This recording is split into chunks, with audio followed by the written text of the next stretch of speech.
Hazrat Abdullah bin Umar radiyallahu anhu states, when Allah's Apostle sallallahu alaihi wasallam mounted his camel and it stood erect carrying him beside the Zulhulayfa mosque, he sallallahu alaihi wasallam put on ihram and pronounced, I am present.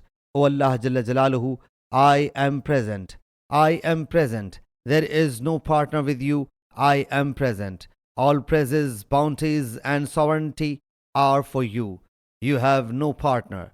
Hazrat Abdullah bin Umar radiyallahu anhu said, it is the talbiyah of Allah's Apostle sallallahu alaihi wasallam. Nafi says that Hazrat Abdullah bin Umar radiyallahu anhu would add these sentences to this talbiyah. I am present, I am present, I am present, I am present to obey you. All good is in your hand.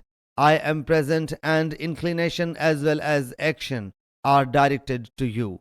Sahih Muslim Hadith number 2804.